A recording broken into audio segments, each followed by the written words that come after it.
এ যেন সর্বরোগের মহৌষধ তৈরির মতো এক ব্যাপার। মাত্র 20,000 টাকা দামের একটি মেশিন দিয়ে দুরারোগ্য এবং জটিল 10 ধরনের রোগের 60 ধরনের নমুনা পরীক্ষা করা সম্ভব। সেই তালিকায় রয়েছে ডায়াবেটিস, হৃদরোগ থেকে শুরু করে ক্যান্সার পর্যন্ত। চীনের তৈরি পিওসিটি নামের এসব সস্তা যন্ত্রপাতি দিয়েই দেশের বিভিন্ন এলাকায় গজিয়ে ওঠা শত শত ডায়াগনস্টিক সেন্টার এবং ক্লিনিক রোগ নির্ণয় করে যাচ্ছে। অথচ চিকিৎসকরা বলছেন এমন যন্ত্রের উপর নির্ভর করে চিকিৎসা দেয়া হলে রোগীর স্বাস্থ্য মারাত্মক ঝুঁকিতে পড়তে পারে পুরো স্বাস্থ্য খাতই।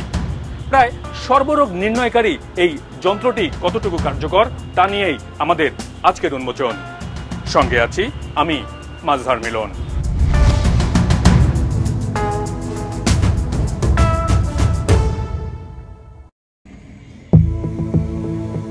রোগ নির্ণয়ের একটি ভুল রিপোর্ট মানুষকে কতটা ভয়াবহ অভিজ্ঞতার মুখে ফেলতে পারে তা আজীবন বয়ে বেড়াতে হচ্ছে আরিফ উদ্দিনকে। নিজেকে ক্যামেরার সামনে আনতে না চাওয়া আরিফ জানিয়েছেন দেশের রোগ নির্ণয় ব্যবস্থাপনা নিয়ে নিজের আতঙ্কের কথা। তারা একবার লেখা দিল রিপোর্টে ক্যান্সার, আবার লেখা দিল যে এটা ফাইব্রোমেটোসিস, দুইটা জিনিস তারা উল্লেখ করলো। তারপর ডাক্তাররা দেখলো, ডাক্তাররা দেখে বলতেছে যে যেহেতু এটা দুইটা রিপোর্টে যেহেতু ক্যান্সার আসছে, তারা সিদ্ধান্ত নিল এটা সার্জারি করার। তারা ফ্ল্যাপ সার্জারি করবে, হাতের মাংস নিয়ে এখানে মাংস কেটে ফালাই দিবে, হাতের মাংস নিয়ে তারা গালে লাগাবে, আর পায়ের মাংস হাতে লাগাবে, আর এখান থেকে লিম্ফ নোড যা আছে এক পাশে সব কাইটা ফেলবে, আর কি যত গ্ল্যান্ড আছে কাইটা ফেলবে। এই সিদ্ধান্ত নিল তারা ওই রিপোর্টের উপর ভিত্তি করে। আবার সার্জারি করছে জানুয়ারির হয়তো বা 23 তারিখ, আর রিপোর্টটা আসছে মনে হয় 28 তারিখ। 28 তারিখ আসলো যেটা ক্যান্সার না, এটা নোডুলার ফ্যাসাইটিস, একটা টিউমার, একটা বিনাইন টিউমার। তারপরে তো এই যখন তারা ডাক্তাররা দেখলো যেটা ক্যান্সার না, তখন তার সাথে সাথে আমার হসপিটাল থেকে রিলিজ দিল সাথে সাথে। একে তো ভুল রিপোর্টের ভিত্তিতে তারা সার্জারি করছে, বড় একটা সার্জারি, যার কারণে যে আমার ফেসটার এখান থেকে তারা একটা বিকৃত করে ফেলছে। আর দ্বিতীয়ত তারা পরবর্তীতে আমার ওই ট্রিটমেন্টটা দেয় নাই। পরবর্তীতে তারা চাইছে যে আমি তাদের কাছ থেকে সরে যাই, তাদের খারাপ ব্যবহার বা মিসগাইডের কারণে। দেশে প্রতিদিন কত শত হাজার মানুষ এমন অভিজ্ঞতার শিকার হচ্ছে তার হিসাব কেউ রাখে না।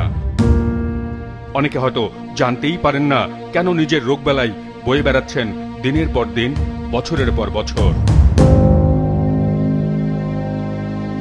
আরিফ উদ্দিনকে খুঁজে বের করার কারণ একটি ইমেইল, যেখানে দেশের চলমান রোগ নির্ণয় পদ্ধতি সম্পর্কে উদ্বেগ জানিয়ে এক ব্যক্তি আমাদের বিষয়টি নিয়ে অনুসন্ধান চালানোর অনুরোধ জানান।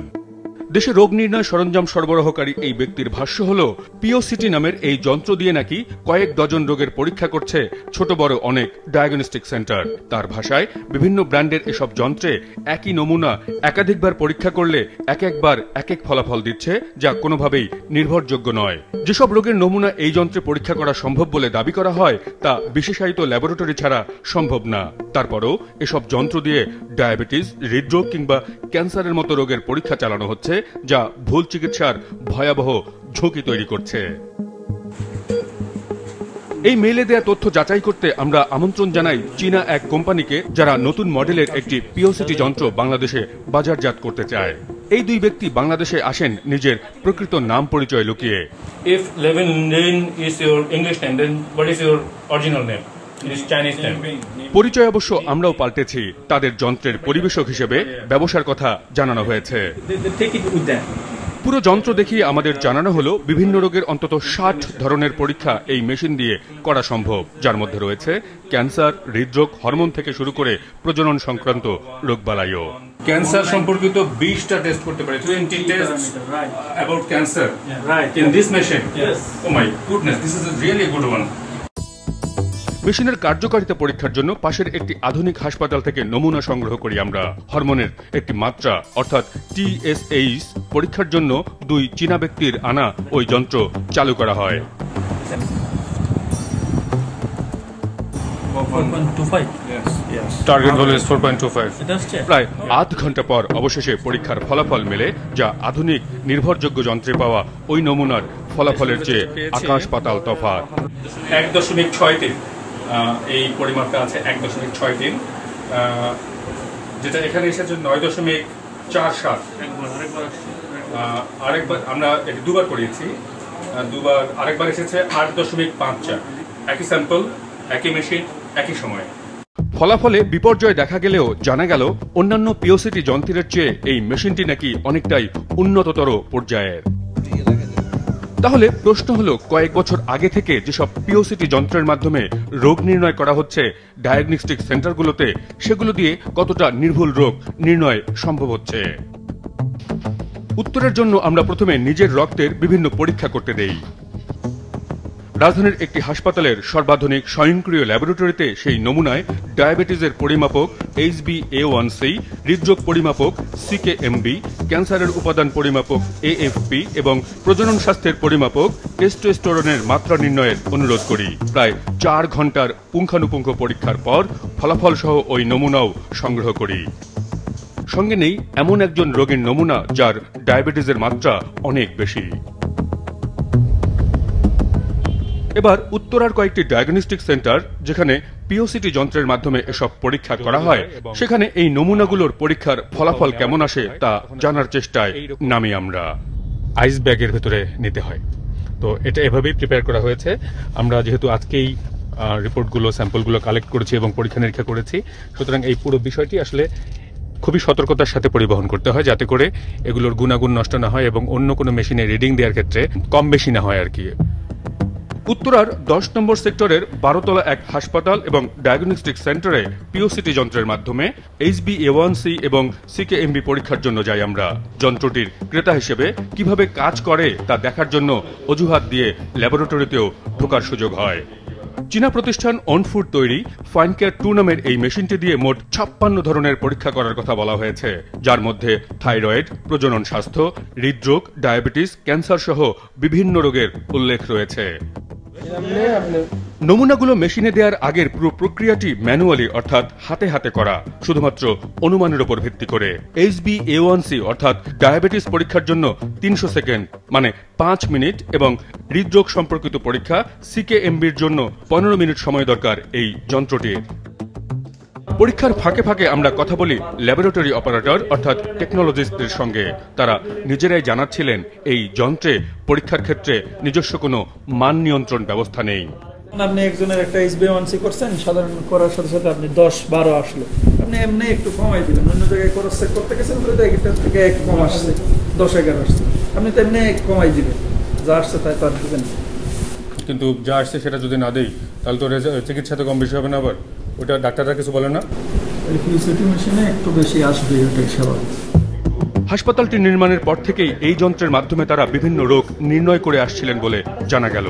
ভুল ত্রুটি হওয়ার সম্ভাবনা কতটুকু জানতে চাই আমরা। সবই এটাতে করছি, 1 বছর টানা সবই এটাতে করছি। এক স্যাম্পলে রোগীর সমস্যা না থাকলেও, সমস্যা থাকলে বেশি আসছে, তাই বলে বেশি আসছে বলে আপনি ছেড়ে দিবেন? আপনি হিস্টোরি চেক দেন, আপনি হিস্টোরি চেক দিলে পাবেন আপনার কাছে একটা রোগী আসছে, ওই রোগীর মনে করেন ফাইলে আগেরও রিপোর্ট করা থাকতে পারে, ওগুলোর সাথে মিলান। যেমন আমার একটা কিডনি আজকে সকালবেলায় দিল 4 কত জানো ভাই, ব্লাড ইউরিয়া 133, ওটা আমরা হিস্টোরি চেক দিয়ে দিচ্ছি। ও তার মানে ওই যখন রেজাল্টে সন্দেহ হবে তখন হিস্টোরি চেক দিয়ে করতে হবে। রোগীর হিস্টোরি চেক দিবেন, রোগী কিসের রোগী, কি সমস্যার কারণে আসছে, তখন আপনি হিস্টোরি। তার মানে এটার উপর অতটা ভরসা করা যাবে না সবসময়। এমন উত্তর শুনে হতভম্ব হয়ে যাওয়ার পালা। যন্ত্রের সক্ষমতা এবং দুর্বলতা নিয়ে আরো আলোচনা চলতে থাকে। আপনার কিছু ক্ষেত্রে দেখবেন যে TSS আপনার 14-15 চলে আসছে, সেক্ষেত্রে তো আপনি, আপনার যদি টেকনোলজিস্ট ভালো হয় সে কিন্তু রিপোর্টটা ছাড়বে না। তখন এই জিনিসটা আপনি কি করবেন, একটা আশেপাশের প্রতিষ্ঠান ইবনে সিনা, পপুলার অথবা হরমোন ল্যাব, থাইরোকেয়ার, ত্রাবা হেলথ কেয়ার, যে কোনো এক জায়গায় ক্রস চেকের জন্য পাঠাবেন। 2টি নমুনার 3টি পরীক্ষা শেষ হয় এক সময়। একই দিনে আমরা অন্য আরেকটি হাসপাতাল এবং ডায়াগনস্টিক সেন্টারে যাই একই নমুনা নিয়ে। আগেরটির তুলনায় ল্যাব একটু বড়সড়, কিন্তু কম খরচে বেশি লাভের জন্য রাখা হয়েছে পিওসিটি যন্ত্রটিও। TSS না, মূলত TSS করার জন্য, কিন্তু অন্যগুলো কয়টা টেস্ট করা যায়?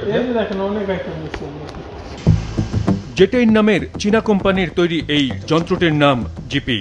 প্রযুক্তি একই, ম্যানুয়াল পদ্ধতিতে একই ধরনের স্ট্রিপে নমুনা দিয়ে পরীক্ষার জন্য যন্ত্রের ভেতরে দিয়ে একইভাবে 5 মিনিটের মধ্যেই ফলাফল। যন্ত্রে নমুনা দেওয়ার মাঝখানে এটির সক্ষমতা এবং সঠিক ফলাফল পাওয়া না পাওয়া নিয়ে কথা হয় এই ল্যাব অপারেটরদের সঙ্গেও।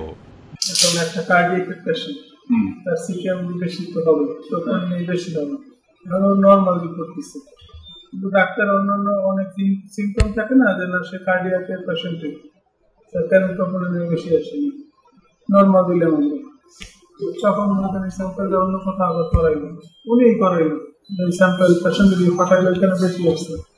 এখন আমাদের তো মেশিন তাহলে আর ভালো না। সার্ভার না থাকায় রশিদের উপর হাতে লিখে দুটি নমুনার 3টি পরীক্ষার ফল আমাদের হাতে তুলে দেয়া হয়। 3টি ল্যাবরেটরিতে এই প্রতিবেদকের ডায়াবেটিস নির্ণয়ের পরীক্ষা, HbA1c এবং হৃদরোগ সম্পর্কিত CKMB পরীক্ষার ফলাফল হাতে চলে আসে। CKMB নির্ণয়ের ক্ষেত্রে 3টি পরীক্ষায় আলাদা আলাদা ফলাফল দেখা গেছে। তবে অত্যাধুনিক ল্যাবরেটরিতে করা ফলাফলের সঙ্গে অনেক ফারাক থাকলেও 2 POCT যন্ত্রের দেয়া ফলাফলে কোনো মিল পাওয়া যায়নি। HbA1c পরীক্ষাতেও এই প্রতিবেদকের নমুনার সঙ্গে POCTর 2 যন্ত্রের দেয়া ফলাফলে কোনো মিল নেই। তবে এই ফলাফল ততটা গুরুত্বপূর্ণ নয়, কারণ তা সুস্থতার নির্ধারিত সীমার ভেতরেই ছিল। কিন্তু যে ডায়াবেটিক রোগীর নমুনা আমরা সংগ্রহ করে 3 ধরনের যন্ত্রের মাধ্যমে পরীক্ষা করেছি, তার ফলাফল রীতিমতো উদ্বেগের। কারণ অত্যাধুনিক স্বয়ংক্রিয় ল্যাবরেটরির তুলনায় POCT যন্ত্রে পাওয়া ফলাফলের পার্থক্য অনেক বেশি। আর 2 যন্ত্রের দেয়া ফলাফলে যে পার্থক্য পাওয়া গেছে, তার যে কোনো একটির উপর নির্ভর করে চিকিৎসা দেয়া হলে রোগীর শরীরে কেমন প্রভাব পড়তে পারে। 3 ল্যাবরেটরিতে পাওয়া 3 ধরনের রিপোর্টের ভিত্তিতে চিকিৎসা দেওয়ার সুযোগ আছে কিনা সেই উত্তর খুঁজতে আমরা এসেছি রোগ নির্ণয় এবং গবেষণার ক্ষেত্রে সরকারের সবচেয়ে বড় সংস্থা national institute of laboratory medicine and referral সেন্টারে। যে পরীক্ষাগুলো করা হয়েছে তার সঙ্গে মিল রেখে বায়োকেমিস্ট্রি বিভাগের প্রধানকে জিজ্ঞাসা করা হয় 3 যন্ত্রে পাওয়া ফলাফলের মধ্যে কোনটি রোগীর চিকিৎসায় কেমন প্রভাব ফেলতে পারে। এখন আপনি যদি এটার উপর ভিত্তি করে চিকিৎসা করেন তাহলে তো আমার রেঞ্জটা তো আসলে ভুলও হতে পারে। বলছি তো এটা সেন্সিটিভিটি, স্পেসিফিটি মানে কি, যেটা নাই সেটা নাই বলতে পারা। ধরেন একটা যেটা নাই স্যাম্পলের মধ্যে সেটাকে আমি একদমই পুরোপুরি ডিটেক্ট করতে পারবো না, সেটা হচ্ছে স্পেসিফিটি। হ্যাঁ, এখন এটার সেন্সিটিভিটিও নাই, স্পেসিফিটি অনেক কম, ইরোর হয় অনেক বেশি, কোনো ক্যালিব্রেশন করা হয় না, কোনো কিউসি করা হয় না এখানে। তো এটার উপর ভিত্তি করে তো এরকম যেটা জটিল রোগ, থাইরয়েড হোক, টিউমার মার্কার হোক, এগুলো তো আসলে আপনার যদি মনে হয় আর্লি হ্যাঁ থাইরয়েড প্রবলেম, আপনার সাথে সাথে বড় ল্যাবে চলে যাবেন, যেখানে ভালো ফ্যাসিলিটি আছে সবকিছু, ওখানে করার পরে আপনারা ট্রিটমেন্টে যাবেন। রোগ নির্ণয়ের ক্ষেত্রে বিভিন্ন যন্ত্রে বিভিন্ন ধরনের পদ্ধতি এবং প্রযুক্তি ব্যবহার করা হয়। POCT যন্ত্রগুলোর ক্ষেত্রে যে পদ্ধতি ব্যবহার করা হয় তা ডায়াবেটিস, হৃদরোগ, হরমোন কিংবা ক্যান্সারের মতো রোগের নমুনা পরীক্ষার জন্য স্বীকৃত পদ্ধতি কিনা তা জানতে আমরা কথা বলেছি Bangladesh university of health sciences এর ফিজিওলজি এবং মলিকুলার বায়োলজি বিভাগের এই শিক্ষকের সঙ্গে। দীর্ঘ সময় জুড়ে রোগ নির্ণয় কাজে যুক্ত ছিলেন, পদ্ধতি এবং প্রযুক্তিগত উন্নয়ন নিয়ে গবেষণাও করে আসছেন তিনি। POCT যন্ত্রগুলোর গুণগত মান পরীক্ষার ক্ষেত্রেও কাজ করেছেন, সেই অভিজ্ঞতা জানালেন তিনি। আমি কনফিডেন্স পাইনি কখনো, আমি করেছি, আমার কাছে ট্রায়ালের জন্য অনেক সময় আসে বা আমরা রিসার্চের জন্য করি, তো এলাইজা মেথডের সাথেও করেছি, এলাইজা মেথডেও ভেরিয়েশন অনেক বেশি। তো এখন যেহেতু আমাদের হাতে অটোমেটেড মেশিনগুলো আছে, এই হরমোনগুলো মানুষের জন্য খুব গুরুত্বপূর্ণ অ্যানালাইসিস, তো এগুলো আসলে স্ট্যান্ডার্ড মেশিন ছাড়া করা উচিত না। বিভিন্ন যন্ত্রে পাওয়া ফলাফলের গ্রহণযোগ্যতা সম্পর্কে তার কাছে জানতে চাই আমরা। এটার উপর ভিত্তি করে চিকিৎসা যাওয়া যাবে না, গেলে যে কোনো অ্যাডভার্স সিচুয়েশন তৈরি হতে পারে। কারণ একটা প্যারামিটার দিয়ে আপনি দেখিয়েছেন যে 10.9 7.3, ঠিক আছে, আমরা যেমন একটা মেশিনে 12.3 আসলো, কিন্তু অরিজিনালটা আসলে কি জানি না। তাহলে তা যদি আনকন্ট্রোল ডায়াবেটিস হয়ে থাকে 10.9, তাকে যদি আপনি ওষুধগুলো ছাড়াই দেন, সে ইনসুলিন নিচ্ছিল, ছাড়াই দেন, সেটা আবার আনকন্ট্রোল হয়ে কমাতে চলে যাবে। আমি উল্টাটা দিয়েই বুঝালাম। ক্যান্সারের ক্ষেত্রে তো আপনি এটা লাইফ থ্রেটেনিং একটা জিনিস। প্রশ্ন ছিল, তাহলে কি POCT নামের এই ছোট্ট যন্ত্রটির কোনো উপযোগিতা নেই? রেফারেন্স ল্যাব, এস্টাবলিশড ল্যাবের এটা ইউজ করা উচিত না। আমি বলছি কোন জায়গায়, পেরিফেরিতে যদি এরকম থাকে যেখানে এলাইজার অল্টারনেটিভ হিসেবে এটা করতে পারে, পেরিফেরিতে কেন, প্রাইমারি টেস্টিং এর জন্য। কারণ পেরিফেরির ওই ডিসিশন নিয়ে কিন্তু ফাইনাল চিকিৎসা কেউ যাবে না, যায় না। তাহলে ঢাকা সহ সারা দেশের ল্যাবরেটরিগুলোতে কেন এবং কিভাবে এই যন্ত্র ব্যবহার করে রোগ নির্ণয় চলছে, সেই প্রশ্নের উত্তর খুঁজতে স্বাস্থ্য অধিদপ্তরে যাই আমরা। হাসপাতাল ও ক্লিনিক বিভাগের প্রধান স্বীকার করলেন পুরো বিষয়টি স্বাস্থ্য খাতকে ঝুঁকিতে ফেলছে। এটা লাইফ অ্যান্ড ডেথ কোয়েশ্চেন। সুচিকিৎসা পাওয়ার কোনো সম্ভাবনা নেই, এক নম্বর কথা। আর রোগীর ক্ষতিরও কোনো সীমা নেই। আমাদের যেগুলো সরকারি হাসপাতালে ব্যবহার করি, একটা প্যানেলে আমরা বেশি টেস্ট কিন্তু করতে পারি না, আমরা অল্প কিছু টেস্ট করি। আমরা এমন আছে যে একটা আমার টেস্টের জন্য একটা মেশিন, এরকম আর কি আমাদের আছে। তো এখানে যেরকম জাদুর মতো আমি দেখছি যে এক মেশিনে প্রায় 65 টেস্ট করা যাচ্ছে। এটা আমরা অবশ্যই দেখব। আপনি জানেন যে আমাদের সরকার এই যে সর্বোচ্চ পরীক্ষা, যে সর্বোচ্চ ইনস্টিটিউট বাংলাদেশ রেফারেন্স ল্যাবরেটরি বা নীল MARC যেটা আছে, ওদের সঙ্গে আমরা কথা বলবো, এই জন্য DJDর সঙ্গে আমরা কথা বলবো। তারপরও কেন চলছে পিওসিটির এই রমরমা বাণিজ্য? উত্তর লুকিয়ে আছে লাভের হিসাবে। ক্রেতা হিসেবে আমরা পিওসিটি যন্ত্রের 3টি আমদানিকারক প্রতিষ্ঠানের বিক্রয় প্রতিনিধিদের সঙ্গে কথা বলেছি। আপনারা কি এসেছেন? শুনে অবাক হয়েছি। রোগ নির্ণয়ের গুরুত্বপূর্ণ উপাদান রিএজেন্টের ব্যবসায় এই যন্ত্র ছড়িয়ে পড়ার অন্যতম কারণ। বিপুল পরিমাণ রিএজেন্ট কেনার চুক্তি করা হলে বিনা পয়সাতেও মেলে পিওসিটি যন্ত্র। তবে এক একজনের ব্যবসা পদ্ধতি এক এক রকম। এটা মেশিনে কিন্তু আমি আপনাকে প্রোভাইড করতেছি, আমি আপনার কাছ থেকে মানে মেশিনের প্রাইস নিচ্ছি না, উনিও প্রাইস নিচ্ছে না। মেশিনের প্রাইস 1.5 লাখ টাকা। এটা আপনাকে এটা একদিনের বিজনেস না, এটা দীর্ঘদিনের বিজনেস। রিএজেন্ট অন্য কোনো থেকে নিতে পারবো না। রিএজেন্ট আপনি পাবেন কই? রিএজেন্ট পাইলে আমার কাছে যদি পান আপনি নেবেন, সমস্যা নেই। ওই চূড়ায় মোড়ায় মালটাল বহুত আসে, ইন্ডিয়া থেকে আসে, চায়না থেকে, সরি এই যে নেপাল থেকে আসে। আপনার ওই ঘুরে গেলে বুঝতে পারছি। তার মানে হচ্ছে যে আমি কতগুলো আপনাদের কাছ থেকে কতগুলো কিনবো, রিএজেন্ট কতগুলো কিনবো, সেগুলোর উপর নির্ভর করবে যে হচ্ছে যে মেশিন আপনারা কিভাবে দেবেন। যেমন আপনার হচ্ছে বাইকাউন্সি যেটা, এটা হচ্ছে ওপেন মেশিন। এখানে আপনি আমাদের কাছ থেকে নেওয়া নিবেন বা এটা এত টাকা এই ধরনের শুধুমাত্র ফাইন কেয়ার বা ওই পিওসিটি মেশিন থেকে আমার থেকে যখন নেবেন তখন আপনার থেকে আপনাকে নিয়ে যেতে কিন্তু। পরিবেশক কোম্পানিগুলো স্বীকার করছে এরই মধ্যে অন্তত 15,000 পিওসিটি যন্ত্র বিক্রি করা হয়েছে শুধুমাত্র 2টি কোম্পানির। আরো কত কোম্পানি কতগুলো ডায়াগনস্টিক সেন্টারের কাছে এসব যন্ত্র বিক্রি করেছে তার হিসাব মেলানো মুশকিল। কম দামে কিংবা বিনা পয়সায় এমন এক একটি অনির্ভরযোগ্য যন্ত্র কিনে বিপুল লাভের হিসাব গুনছে মানহীন ছোট বড় ডায়াগনস্টিক সেন্টার এবং ক্লিনিকগুলো। লাভের হিসাব কতটা সেই প্রমাণও মিলছে আমাদের অনুসন্ধানে। দুটো টেস্টের একটু রিসেট করতে হবে। যে নমুনা পরীক্ষার জন্য উত্তরার বিএসবি হাসপাতালে গেলে CKMB এবং HbA1c পরীক্ষার জন্য রসিদ ধরিয়ে দেয় 3,000 টাকার। অথচ আমাদের কাছে থাকা তালিকা বলছে তাদের জিপি নামের যে পিওসিটি যন্ত্র দিয়ে এই পরীক্ষা হবে তার জন্য কিট এবং রিএজেন্টের দাম কোনোভাবেই 450 টাকার বেশি নয়। অর্থাৎ 7 গুণ লাভ তুলে নেওয়া সম্ভব মাত্র 2টি পরীক্ষা থেকেই। অবশ্য অনেক অনুরোধ করে 500 টাকা কম রেখেছে বিএসবি হাসপাতাল কর্তৃপক্ষ। পিওসিটি যন্ত্র ব্যবহারকারী অন্য সব হাসপাতাল এবং ক্লিনিকেও এসব পরীক্ষায় কাছাকাছি লাভ করা হয় বলে আমরা নিশ্চিত হয়েছি।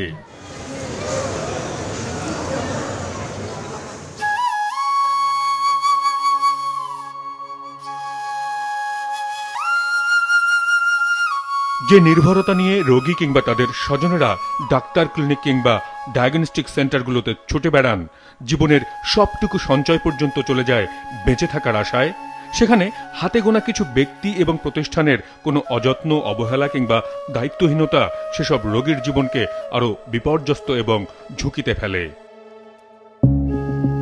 একজন আরিফ হয়তো জীবন ফিরে পেয়েছেন, কিন্তু কত আরিফের না ফেরার গল্প অজানা রয়ে যায়, তার হিসাব কেউ রাখে না। আমি সাংঘাতিক সাফারার হয়েছি। বাংলাদেশের চিকিৎসা ব্যবস্থার অবস্থা খুবই খারাপ। তাদের মেশিনারিজের সমস্যা, তাদের যেই ডাক্তাররা টেস্ট করে না, তাদের যে অ্যাসিস্ট্যান্ট থাকে যারা টেকনিশিয়ান তাদেরকে দ্বারা টেস্ট করানো হয় এবং ডাক্তাররা শুধু সই করে দেয়। প্রিভিয়াস রিপোর্ট দেখেও তারা কপি পেস্ট করে দিতেছে, যার কারণে মানুষ অনেক হ্যারেজ হইতেছে। সুচিকিৎসার সবচেয়ে বড় শর্ত নির্ভুল রোগ নির্ণয় ব্যবস্থা। সরকারি বেসরকারি অনেক প্রতিষ্ঠান সর্বাধুনিক এবং বিশ্বমানের প্রায় সব ধরনের রোগ নির্ণয় ও চিকিৎসা প্রযুক্তি বাংলাদেশের স্বাস্থ্যখাতে যুক্ত করতে নিরলস প্রচেষ্টা চালিয়ে যাচ্ছে। কিন্তু সবার অলক্ষ্যেই পেছনের দিকে টেনে নিয়ে যাচ্ছে কিছু মানুষের লোভ এবং দায়িত্বহীনতা। রাজধানী সহ দেশের প্রায় সব এলাকাতেই প্রতিদিন লাখো অভিযোগ উঠছে তথাকথিত ডায়াগনস্টিক সেন্টারগুলোর বিরুদ্ধে। সীমাহীন মুনাফার লোভে সস্তা এবং অনির্ভরযোগ্য যন্ত্র কিংবা পদ্ধতি ব্যবহার করে তারা শুধু রোগীকেই বিপদে ফেলছে না, প্রশ্নের মুখে ফেলছে পুরো স্বাস্থ্য খাতকেই।